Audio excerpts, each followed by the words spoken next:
10 tahun yang lalu, gerbang-gerbang terbuka di seluruh dunia melepaskan monster dan makhluk buas yang melampaui imajinasi siapapun. Namun, pada saat yang sama, para manusia super mulai bermunculan. Manusia super dengan kemampuan luar biasa. Mereka menjadi pemburu, dan monster-monster menjadi mangsa mereka. Terbukti bahwa bersama-sama mereka bisa mengatasi segalanya. Kedengarannya luar biasa dan menakjubkan. Tapi, mengapa dia harus peduli? Namanya Jiong. Dia hanyalah seorang pecundang di SMA spesialisasi Awaken. Kemampuannya adalah sesuatu yang oleh orang lain dianggap luar biasa, tapi bagi dirinya sendiri itu adalah neraka. Manifestasi exoskeleton. Meskipun dia bisa melapisi kulitnya dengan exoskeleton, hal itu menyebabkan rasa sakit yang ekstrim sampai-sampai dia hampir kehilangan kesadaran dan memperburuk keadaan. Setelah exoskeleton itu menghilang, tubuhnya dipenuhi bekas luka menjijikan, pengingat atas apa yang telah dilakukan padanya. Para pembuli menyerang dan menertawakannya tanpa rasa bersalah atau kekhawatiran apapun. Para guru tidak peduli dan tidak bisa berbuat apa-apa. Bajingan-bajingan ini adalah Awaken peringkat S yang menerima perlakuan sangat istimewa dari pemerintah. Alasan Jiong menahan semua rasa sakit ini, meskipun segalanya begitu buruk, adalah karena ibunya yang bekerja di warung makan. Ayahnya meninggal saat dia baru berusia 5 tahun. Ketika sang ibu bertanya bagaimana sekolahnya, dia selalu menjawab bahwa semuanya baik-baik saja karena dia bisa menjadi pemburu jika ia telah lulus. Itulah alasan dia bertahan, meskipun dia hanya akan menjadi pemburu peringkat C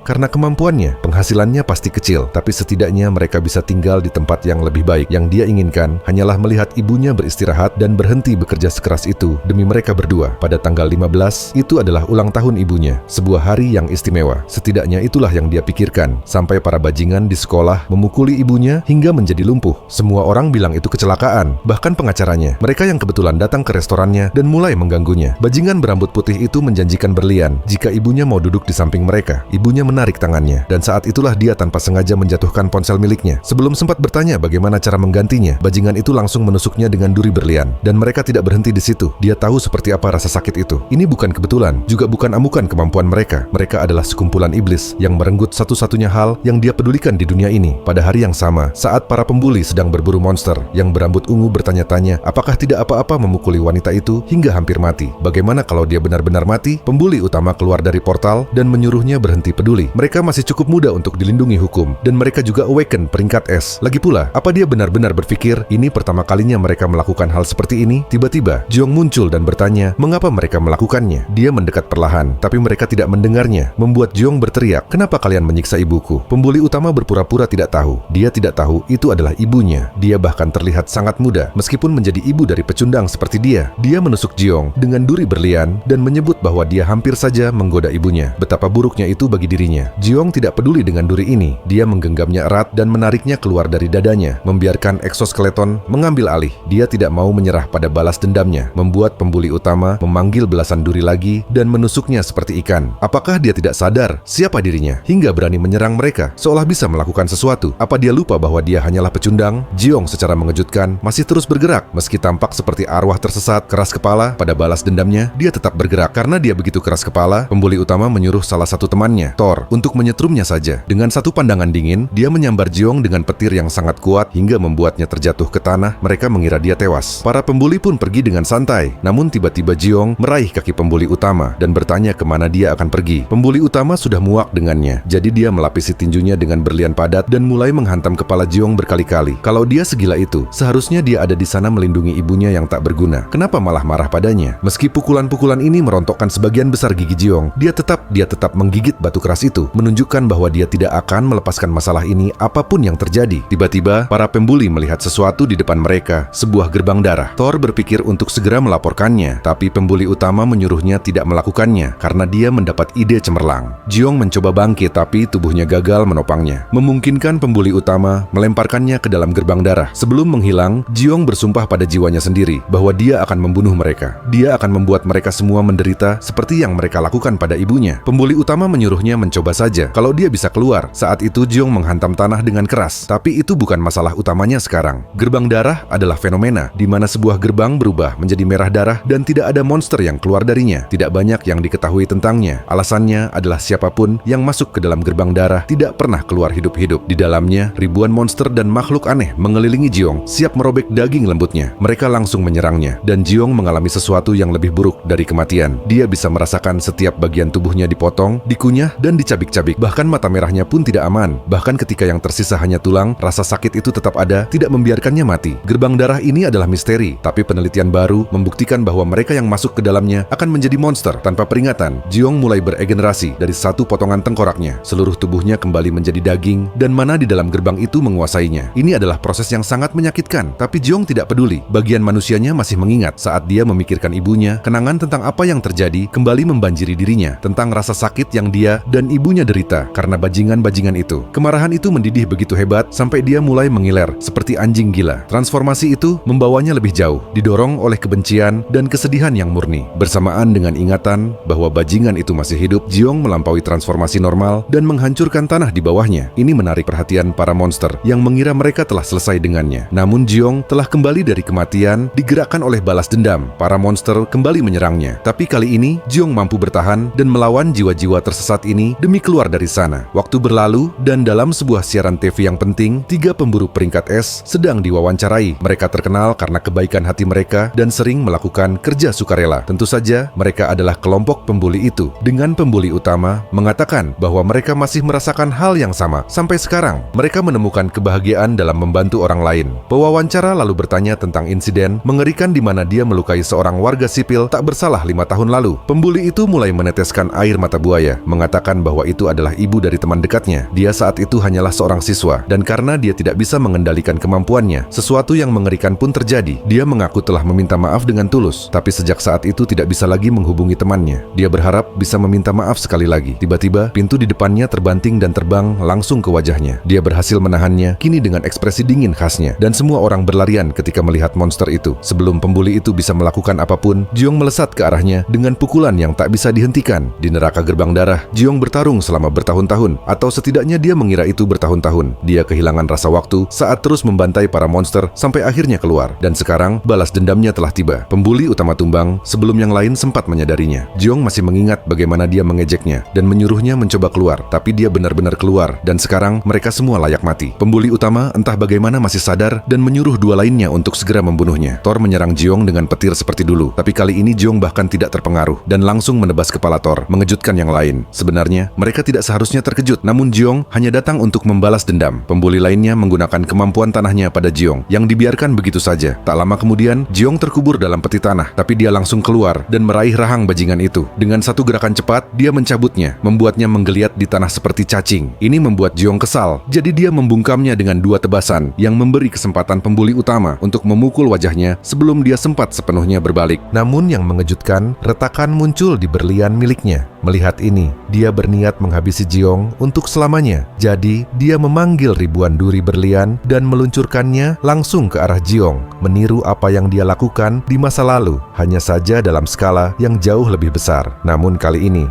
Jiong bukan lagi bocah lemah itu, melainkan iblis yang dikirim dari jurang neraka. Teguh pada balas dendamnya, pembuli utama tahu ini belum selesai. Dia melapisi setengah tubuh atasnya dengan berlian dan kembali menghantam Jiong berkali-kali, sekali lagi meniru masa lalu. Jiong kembali menangkap tinjunya dengan mulutnya, memberinya cukup daya ungkit untuk menghantam dada pembuli itu. Dia terus menggigit tinju itu, membuat pembuli tersebut ketakutan dan memanggil duri berlian raksasa yang berhasil menusuk Jiong. Namun dengan mengorbankan lengannya, dia mencoba kabur secepat mungkin, tapi tiba-tiba dia tertusuk oleh salah satu durinya sendiri dari belakang, dan Jiong mendekat dengan beberapa duri lagi di tangannya. Pembuli itu berteriak seperti anak kecil, memohon agar Jiong menjauh dan membiarkannya pergi. Tapi itu adalah hal terakhir yang ada di pikiran Jiong sekarang. Dia mulai menyiksa pembuli itu dengan durinya sendiri, membuatnya merasakan apa yang dia alami setiap hari karena dirinya. Pembuli itu bertanya siapa dia dan mengapa dia melakukan hal mengerikan ini padanya. Sebagai jawaban, Jiong merobek eksoskeleton tulangnya di wajahnya, dan pembuli itu pun teringat. Sekarang dia tahu, mereka dulu selalu mempermainkannya di sekolah menengah. Dialah cacing itu.